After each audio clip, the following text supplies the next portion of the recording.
হাতবদলের রান্নাঘর থেকে প্রত্যেককে আমার শুভকামনা জানাচ্ছি। আজ একটি অন্য ধরনের রেসিপি নিয়ে এসেছি। আজ প্রচণ্ড বৃষ্টি, বাইরে প্রচণ্ড বৃষ্টি হচ্ছে, ভাত খাওয়ার কারো ইচ্ছে নেই, তাই একটি মুখরোচক আইটেম নিয়ে এসেছি, যেটি পটল দিয়ে তৈরি। পটল পুরি আর তার সাথে আলু আর মটর দিয়ে একটা এই গামাখা ঝোল, ঘুগনি ঠিক না, এই আলু মটরের তরকারি। যাই হোক, এবার আমি আসল মূল প্রসঙ্গে আসি। আমি যে একটি মশলা করছি, যেটা এই আলু মটরের তরকারির জন্য, সেখানে প্রথমে একটু সর্ষের তেল দিয়ে দিয়েছি কড়াইতে, তারপরে দিয়েছি গোটা জিরে, গোটা ধনে, এবার আদা স্লাইস করা, কাঁচা লঙ্কা,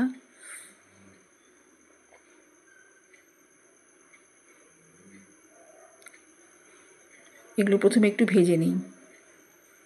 নিয়ে একটু ফোড়নের গন্ধ বেরোলে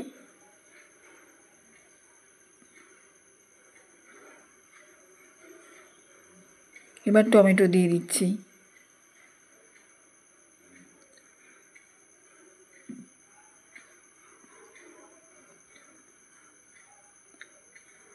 ফোড়নের গন্ধে টমেটো দেওয়ার পরে টমেটোটা একটু এর সাথে ভালো করে ভেজে নিচ্ছি, এই ফোড়নটার সাথে।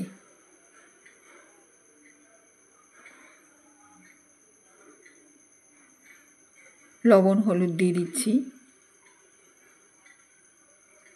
একঘেয়ে লুচি ঘুগনি খাওয়া হয়, তো একটু উল্টে পাল্টে খেলে দেখছি কেমন লাগে।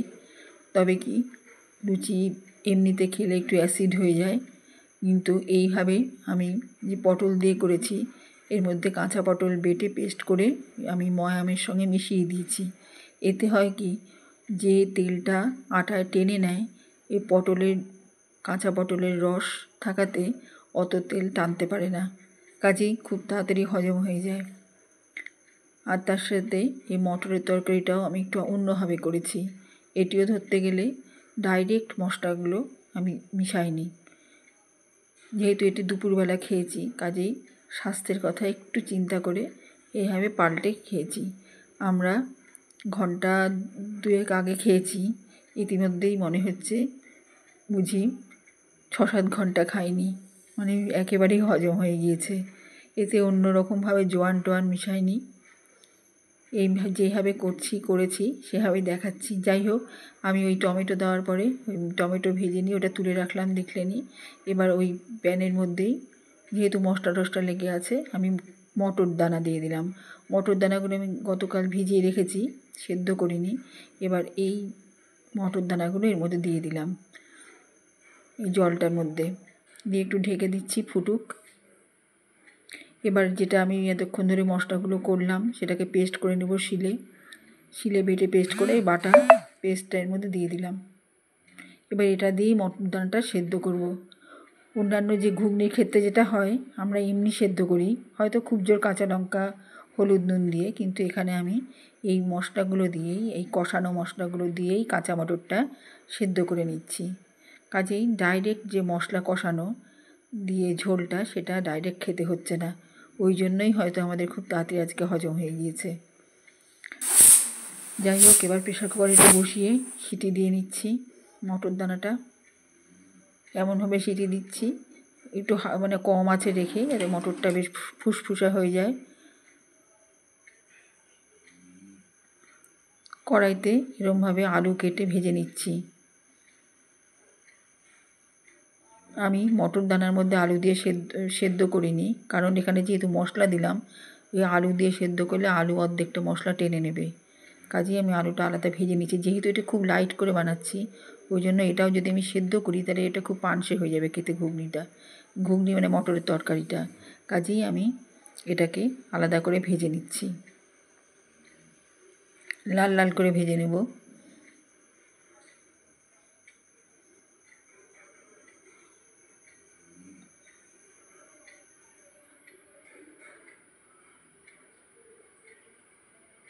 এইভাবে রান্না করলে মটরের এই মশলার যে একটা সুঘ্রাণ, সেটা খুব ভালো পাওয়া যায়।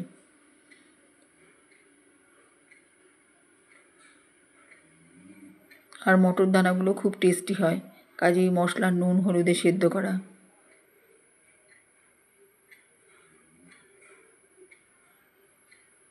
সবথেকে বড় কথা, খুব তাড়াতাড়ি হজম হয়ে যায়। তার আর একটা কারণ, যে পুরিটা বানিয়েছি সেটাও আমি ডাইরেক্ট শুধু ময়দার মধ্যে তেল দিয়েই বানাইনি। ওই যেহেতু পটলের পেস্টটা দিয়ে বানিয়েছি, ওই পেস্টের মধ্যে জলীয় যে জিনিসটা থাকে, সেই জলীয় উপাদানটা তেলটাকে অতটা টানতে পারে না ময়দায়, কিছুটা জলীয় উপাদানটাও টানে পটলের। কাজেই এইভাবে করলে খুব তাড়াতাড়ি হজম হয়ে যায়। আমি এখানে ভাজা আলুটা সরিয়ে রেখে এখানে তেজপাতা আর 5 ফোড়ন দিলাম। এবার এই 5 ফোড়ন তেজপাতা পুড়ে গেলে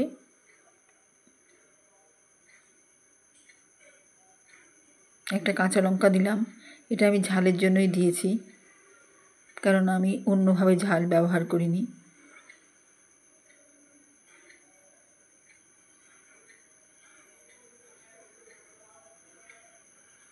একটু ঘি দিলাম,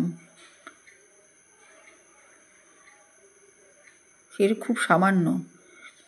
এবার তৈরি করে রাখা মটর সেদ্ধগুলো দিয়ে দিলাম, মশলা দিয়ে সেদ্ধ করা মটরগুলো দিয়ে দিলাম। আর এর সাথে একটু জল দিয়ে দিচ্ছি। ভালো করে ফুটছে। এবার জিরে গুঁড়ো দিলাম।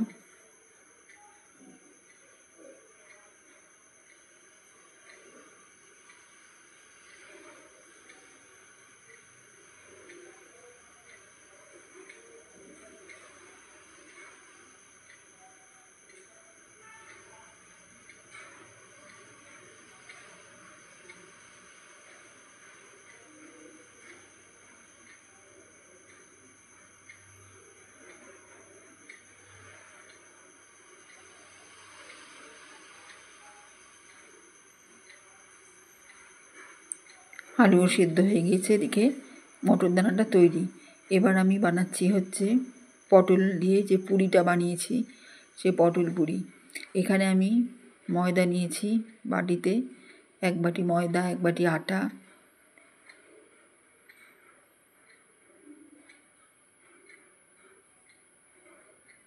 চিনি রাখা আছে, চিনিটা মিশিয়ে নিচ্ছি।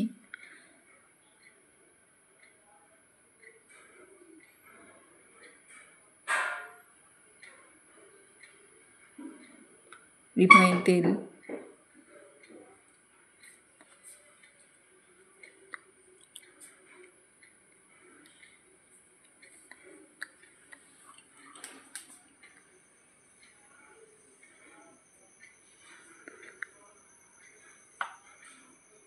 এই দিয়ে ভালো করে ময়াম দিয়ে নিচ্ছি।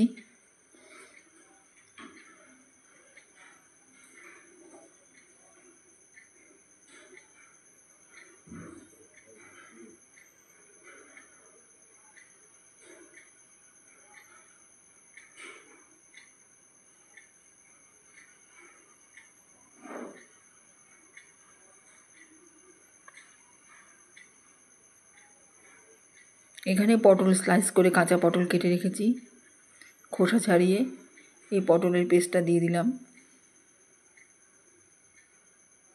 আমি একটু আগে যে মশলাগুলো বেটেছি, টমেটো, আদা, যেগুলো দিয়ে মটর দানা সেদ্ধ করেছি, ওই শিলপাটার মধ্যেই পটলটা বেটে নিয়েছি। কাজে একটু হলুদ হলুদ ভাব এসছে এতে। এর মধ্যে কিছু মেশানো নেই, শুধু কাঁচা পটলের পেস্ট। এবার আমি জল দিয়ে একটা ডো তৈরি করে নিচ্ছি, যেভাবে লুচি, পরোটা এসব মাখে ওরম করে। এবার আমি বেলে নিচ্ছি লুচি, পুরি একটু বড় বড় করে, লুচির থেকে একটু বড়, কেননা দুপুরবেলা খাবো বলে একটু বড় বড় করেই বেলেছি।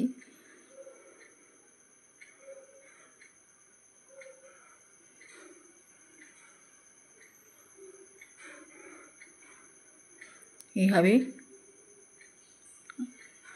আমি খুব একটা ভালো লুচি টুচি বেলতে পারি না, গোল হয় না আর কি। সব তেরা বেঁকা মার্কা পুরি তৈরি হয়েছে, কিন্তু খেতে খুব একটা খারাপ হবে না।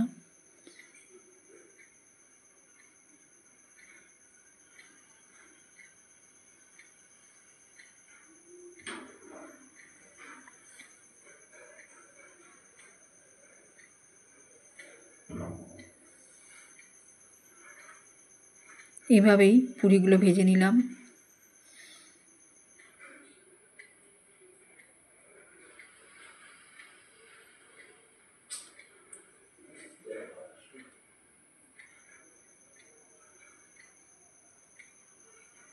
সব কটা পুরি ভাজা আমার হয়ে গেল।